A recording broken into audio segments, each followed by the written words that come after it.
Okay, so my name's Amy, and I'm a heroin addict. Hi, Amy. And so, it's so crazy that it's already been a year, or a little less than a year the last time I talked, and a lot has changed since then.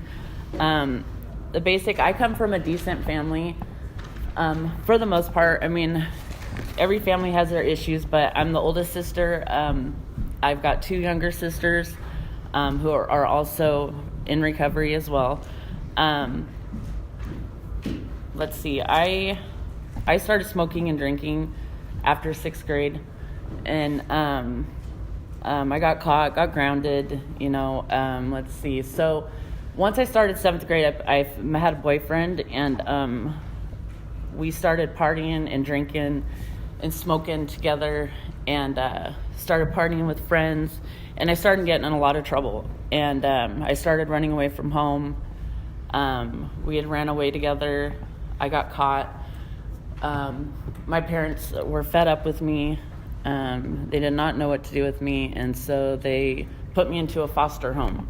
And so I remember that foster home vaguely. I remember going to the bingo hall, and I think my foster mom was like this old lady who had an oxygen tank and would smoke cigarettes.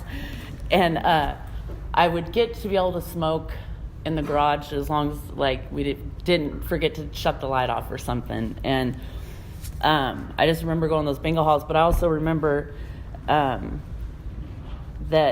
my choices, I remember being so lonely in that foster home, and I would lay in my bed and look at the ceiling and just feeling so alone and just so lost.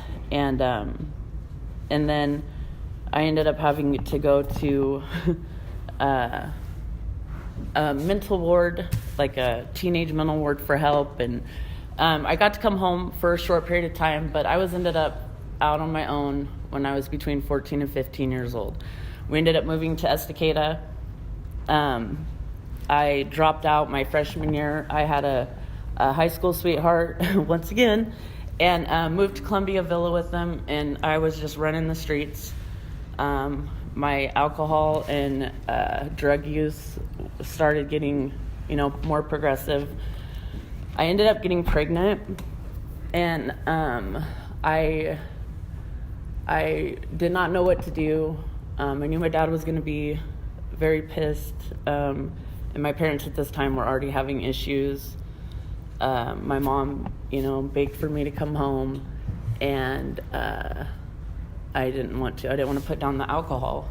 I didn't want to stop partying and doing the life that I was doing. And so, my dad said you don't have a choice. So I had an abortion at a really young age. And so after that, I was on the streets again, and my alcohol and drug use just got worse. And then at about...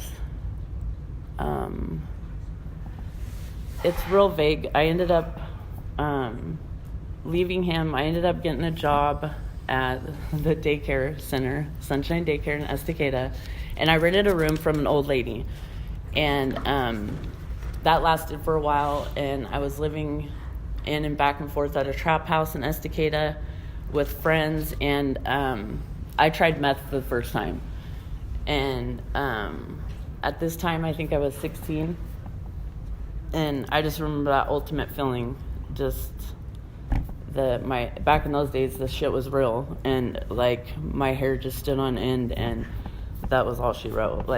It was on, and I was never going back home, and I left that boyfriend, and another boyfriend came along, and this one was a lot older. He was 13 years older than me, and at this time I was 17, and he was selling drugs, and he had a home, and he groomed me, and I followed him and moved in with him, and everything got really bad from there.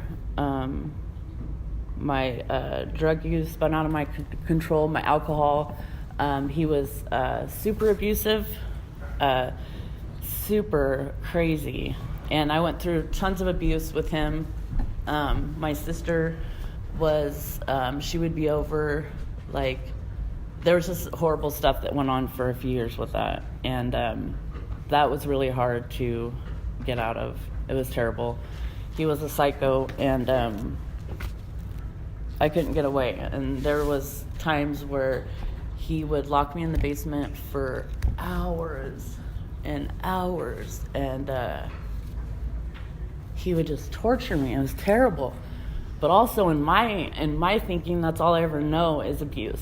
Drugs and abuse and chaos. I grew up in that since like I was as far as I can remember. So to me, if a guy wasn't beating me or feeding me drugs or just something like that, just to me, I don't know. That's all I know. And that kind of shaped my future. That guy shaped like my future and what I thought. And from there on out, I was so broken. That guy literally broke me and broke my spirit, and that molded my future for everything else that was to come. Getting away from him was a nightmare. I ended up having to leave the state. And I did. I left the state, and then I jumped into another relationship. There's no codependency in my life, but geez. But that's all I knew is just I got into this other relationship, and it was the same thing. It's, my pill use and drinking, and I ended up leaving him and then met my son's dad. And when I met him, things kind of calmed down. I had stopped using meth when I was about 21, and I got kind of clean. And I was drinking and using pills still, but I was able to hold down a decent job at Precision Cast Parts, and I met my son's dad, and we drank a lot, but we both worked. I'd consider us somewhat of functioning addicts, and we were together for a long time. And I started getting into pills with my dad, oxys and Vicodin, and we just started getting, my pill addiction got into really bad with my dad. And then they started getting worse. I almost lost both of my legs. I was just working on aerospace part, and I started swelling up and went to the ER, and they said that I had necrotizing fasciitis. So they cut out huge chunks of my legs, but first they told me they were going to remove both of my legs because it was spreading into my bones. So they took me in the ER and they cut all of it out, and when I woke up they said, well, you're really lucky because it was a hair out of your bone. So they put me, and I was like, okay, well, that's great, but I got big chunks missing out of my legs. So they put me on Dilaudid.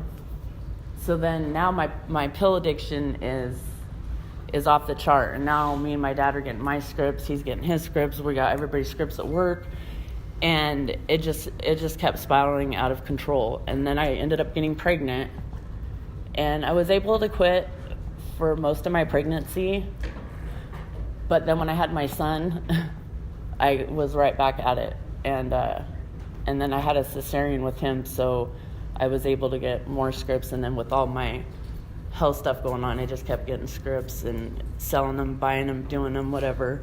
And then when my son was 4, I tried heroin for the first time at my best friend's house, and I was like, where's this been all my life? Pills are just so costly, and then I was introduced to heroin, and I just started down that route. And me and my husband had a home. We had somewhat of a life, and once I found heroin, I left everything. And I left everything and found myself another drug dealer and lived a life with him, and got further into the game. And that went on for a couple of years until we got raided. And then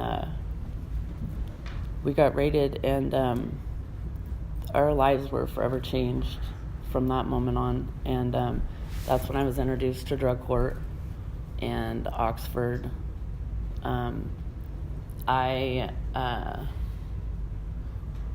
was busted in August of 2014, and I relapsed many times after that. I had a 5-year suspended sentence hanging over my head, day for day, and it was a downward departure if I didn't do their program.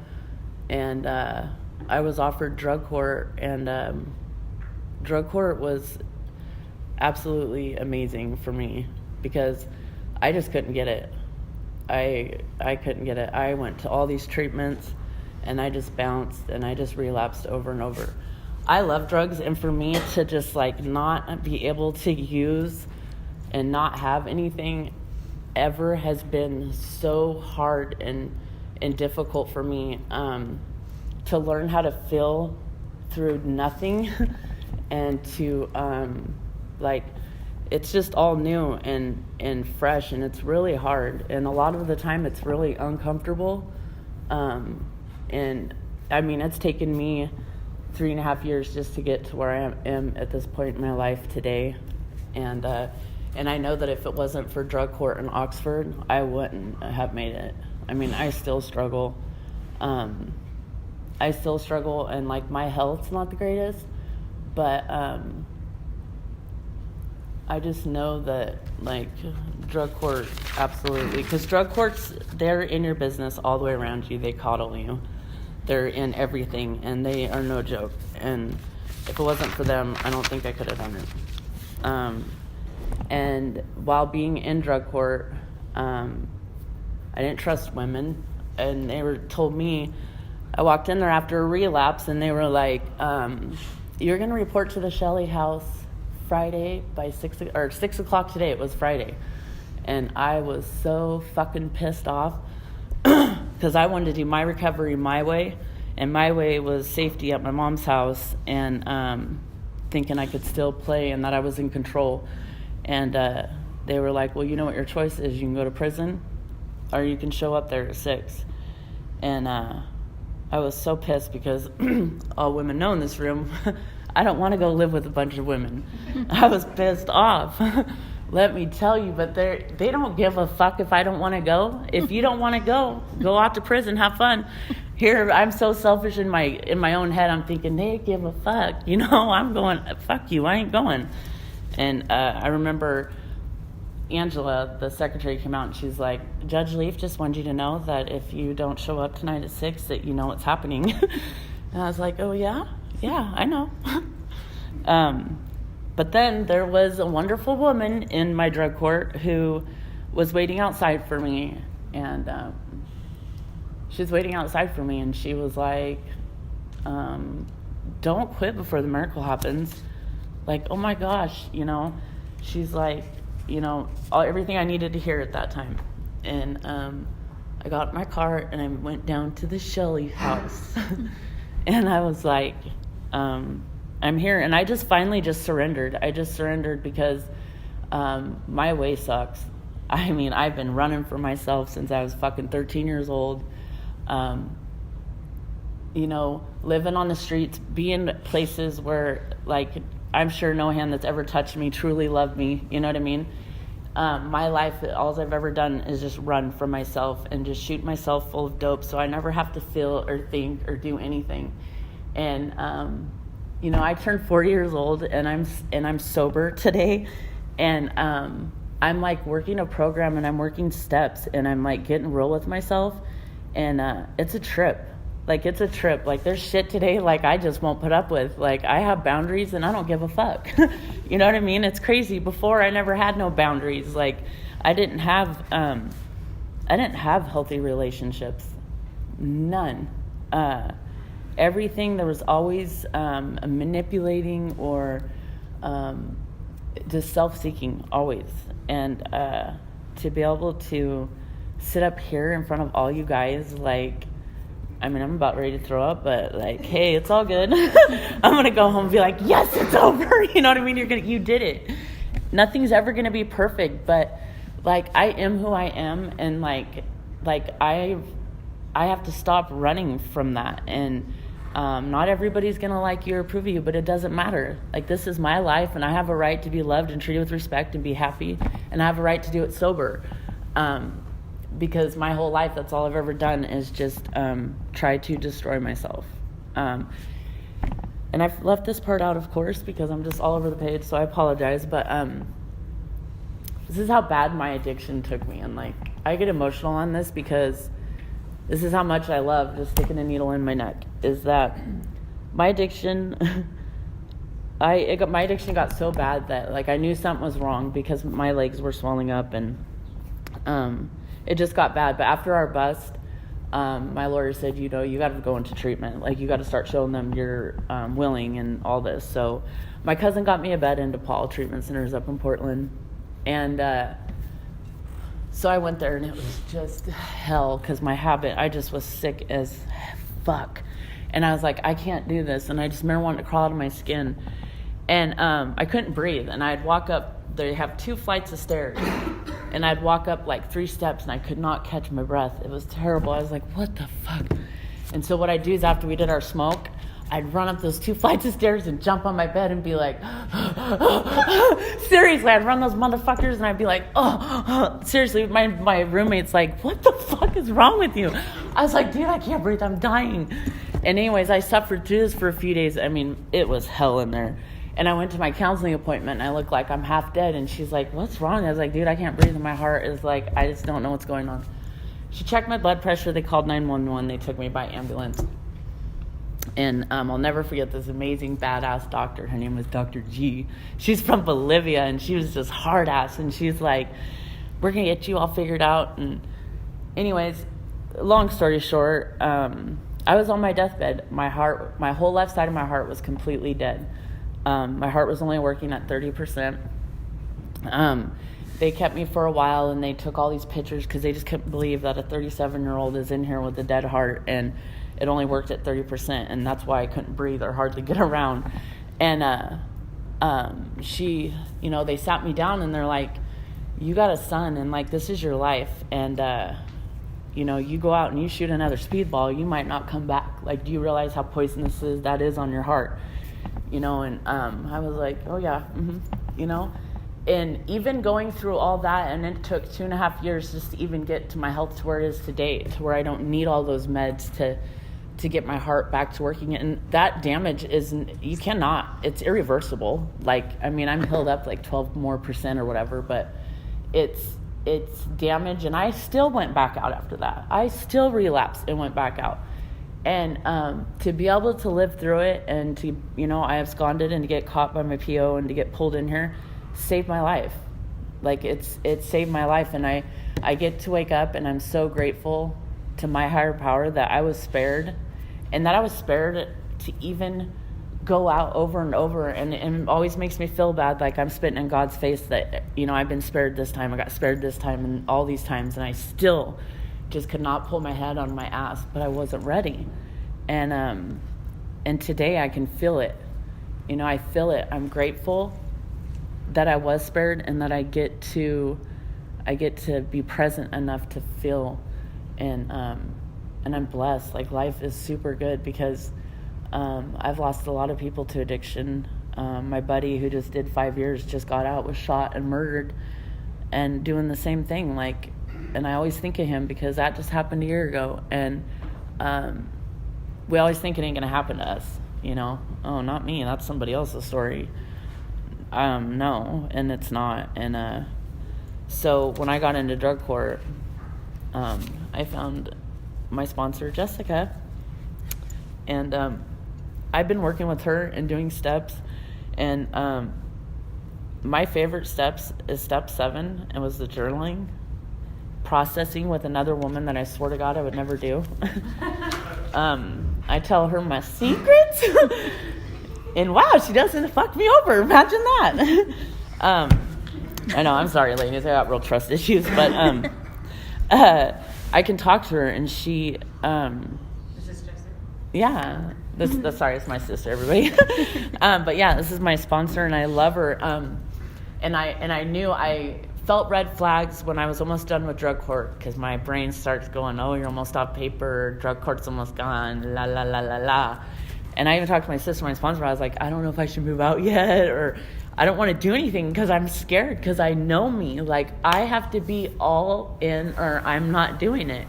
And I could tell them I got complacent and 1 foot in and 1 foot out. And I was like, you know what? I'm making HA my home group. I'm going to dive back in. I'm going to ask Jessica to be my sponsor because I know that she would be my saving grace because I've watched her from drug court and she does. And what she says is what she lives, and that's important to me. And so I finished my 12 steps, which is amazing because I would always get to step 4 and never finish through with anything. So I was really proud of myself. And yeah, absolutely. I know. Yeah. See, my sister knows me. I don't accomplish nothing. I know. It really is. And, I mean, it really is. And, like, I think I got to some free. I know.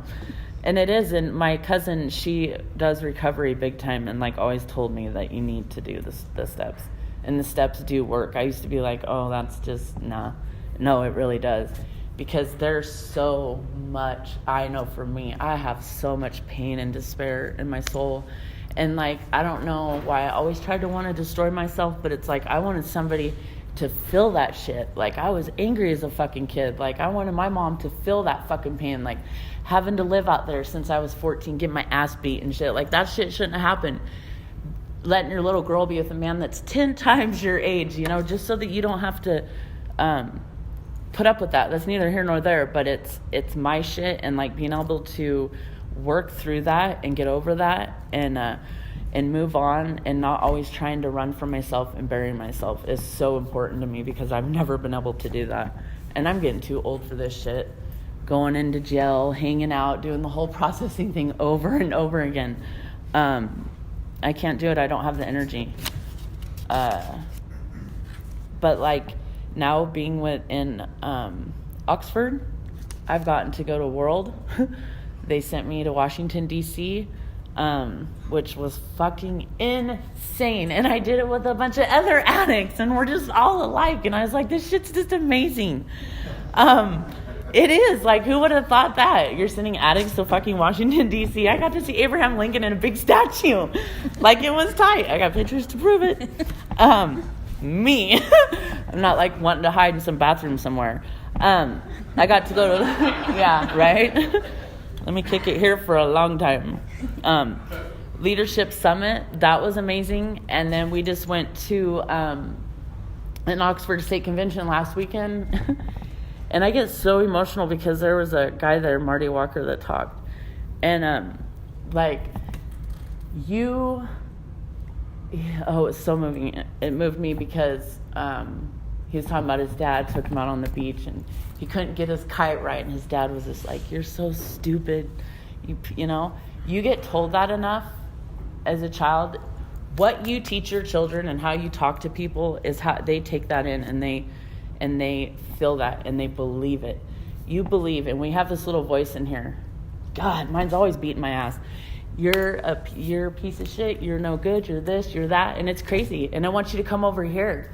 It's like, you know, Satan and God, straight up. And I remember when I was running and gunning, that my higher power's voice was no more. The more darker I got, I didn't hear shit. I was on the dark side. And then now it takes so long to pull out of that rubber. I mean, it's like something that holds you back.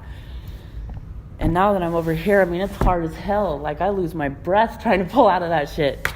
And, but his voice is getting louder. And it's every day I have to get up and I look in the mirror and I'm just like, that little girl from a long time ago, you are beautiful and you are loved. And, like, this is your life and you have a right to be happy and to live. And I looked at my little school picture of myself and I was like, how did that little girl ever grow up to stick a needle in her fucking neck? You know what I mean? That shit's sad.